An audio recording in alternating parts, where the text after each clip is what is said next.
What is up, guys? New Frontiers Yu-Gi-Oh here. I know it has been a while, but So long. I've been busy. I'm sorry. I haven't been trying. I've been trying to do stuff, but I haven't been able to.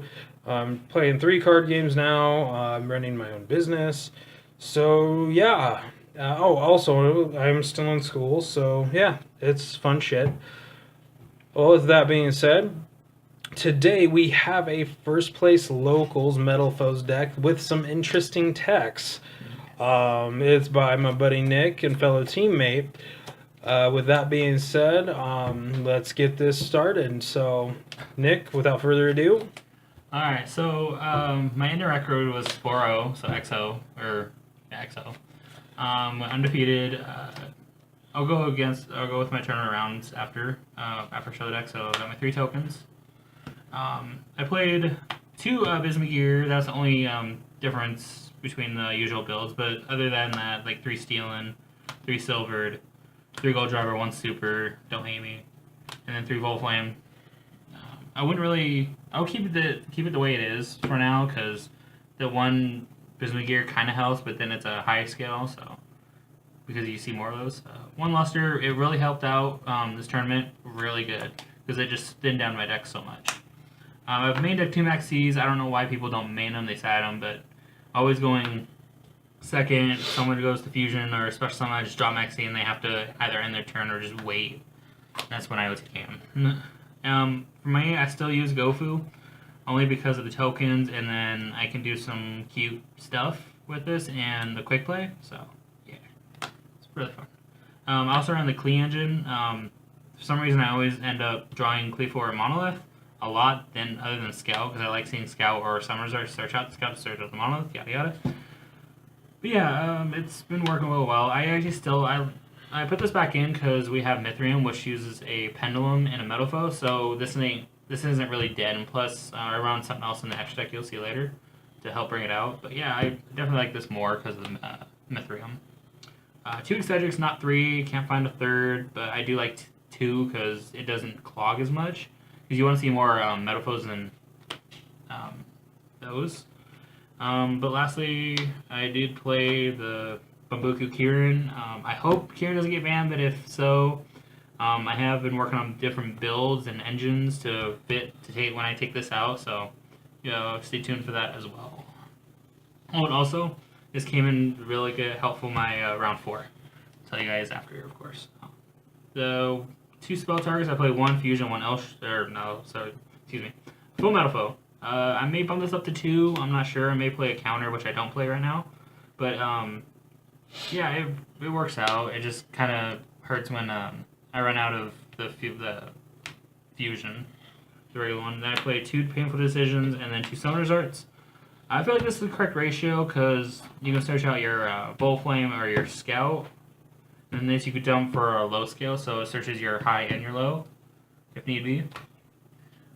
Then for the traps, I play 1 Solemn, 1 Strike. 1 Solemn Warning, 1 Solemn Strike. I sold my 1 today, but I really don't. I like Solemn Strike, but it's just You can do some cute stuff with it. Then I play 1 Vanity's Emptiness, of course, 1 Combination, the usual stuff. I thought about playing a counter now, and then my 3 weird techs, 1 Skill Drain, and 2 Ojama Trios. The whole purpose behind Skill Drain is when I have a bunch of but it doesn't really hurt me as much because not with if I don't summon Alcahest, then I'm good because Mithrium is just a 26 body that if it dies you can just bring something back that's a normal, and plus all your Metalfoes are normal besides Bismugear, which you don't really summon it, so it's really good. Plus also with Orichalc you can pop it with a Metalfoe and scale, then pop something else. So yeah, it's really cute stuff. It did help me in clutch with one of my games today. And then Ojama Trio, a lot of people were like questioning this and laughing at it, but I really do like it because if you put Orichalc in defense and you flip this, and you penalty on like 2 or 3, like say Gold Drive or Volflame or Silvered, you can actually deal like double piercing with just the Orichalc in defense because you don't want your Orichalc to die. So that's my theory behind it. Plus they're 1,000 defense, so you usually get like say you attack with silver or something, you usually get the 17. Plus that's including the 300 you get from tokens. So that's something cute live tech I like, and it helped out a lot. Also for like mass summons, I can just stop that with like ABCs or something, or a big pendulum summon. I can just clear up the board and call it good. My mermaid. Then we got 2 Alcahest. I'm kind of iffy on this. I thought about cutting it down to 1, but I think it's just too good to have or not to run at 1. So if I said that right, I think right. Yeah, you said that right. Okay, cool. Let's just make sure. So the theory behind it is the reason you run it at 1 is because it's a Mithril target. Right. So you just shuffle it back anyway. That's why you run 3 Myth and 2 Alcahest. But I see why you run it at 2.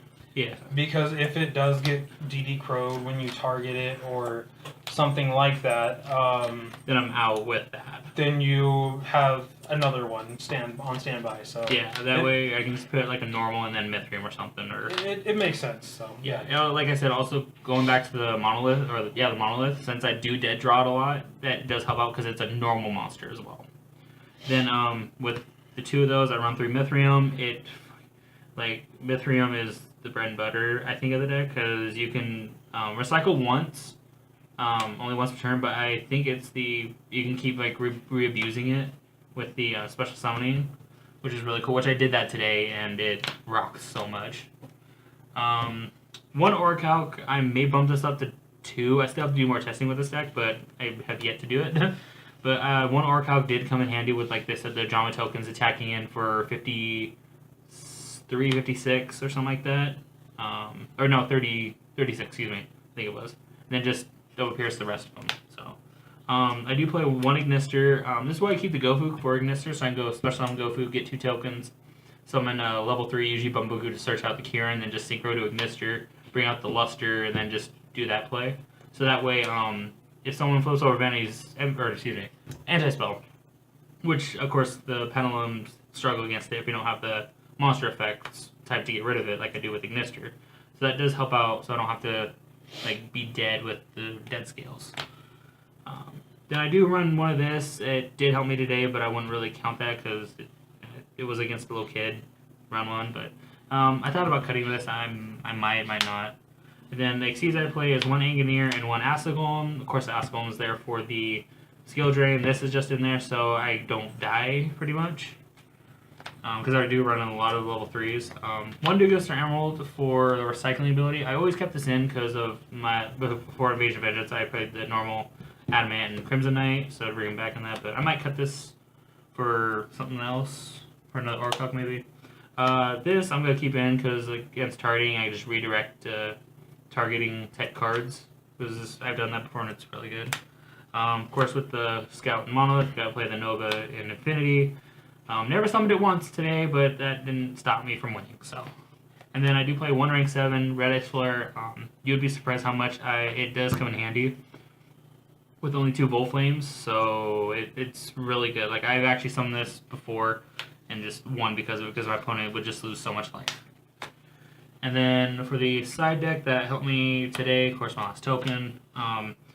2 Trap Eaters. I'm gonna side deck 3 of these because they're just too good right now, I think. But apparently it's going under the radar, which good because people are always scooping these up.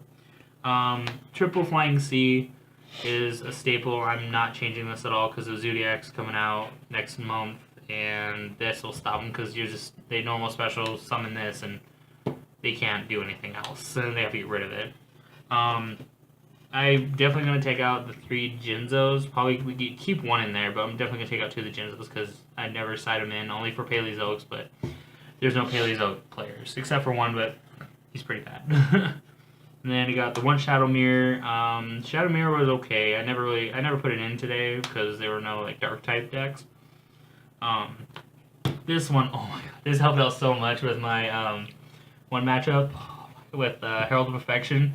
Game 3, flipped this over. I went first, thank God I did. Flipped this up when he went to go ritual summon the Herald, and that was GG for there. And then my last 3 cards, I might take them out now. 3 Needle Sealing. For mass summons, for like a Pendulum or something, I can just get rid of my opponent's board and my board, have it reset the game state, and then just slow over from there, since that way I can just Pendulum summon my stuff back next turn, and they can't do much if they use it the normal summon. So, my round 1 was against the little kid. 2-0'd him. I thought I 2-1, but I realized I 2-0'd him. Round 2 was... Who were you playing against?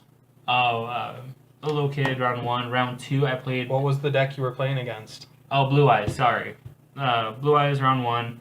Round 2 was... I want to say Hero. Yeah, I want to say Hero, round 2. 2-1. Round 3 was the Herald of Perfection, Colin. That's what won me the game, was the light prisonings. And then round 4 was a mirror match, which I won. That game was so fun, actually, I'll admit, because it was just, I went first, did a bunch of Magic Spectre stuff, passed. He did the same. We had the exact same hand, so he crashed, and with Magic Spectres, that one was fun. But yeah, that was my tournament report. So it was Blue Eyes, Herald, or Cyber Angel Herald, Heroes, and Mirror Match. So, all right. Anything else you want to say, Nick? This deck is gonna be good in the next format. Everything's so cheap. As you saw. Now let me point this out. Let's see. I play no Desires. I play no Barrier. I play none of that expensive shit. Yeah, I played a Strike, but played a Strike. Striked 1 card. Whoop-de-doo. I mean, it helped me, yeah, but that's... Like, I'm going to take the Strike out anyway. But you can play a deck without Desires. You can play a deck without Dimensional Barrier. You don't need any of that to win. And you know this is locals, but still. Like, people were playing Barriers and Pot of Desires in this tournament. Like, I don't need that. No one needs it. Yeah. All right, well, that's it for Nick's deck profile. Congratulations to him on getting first place. Yes. Yeah, with that being said, this is New Frontiers Yu-Gi-Oh! Signing out. Peace, guys. Peace.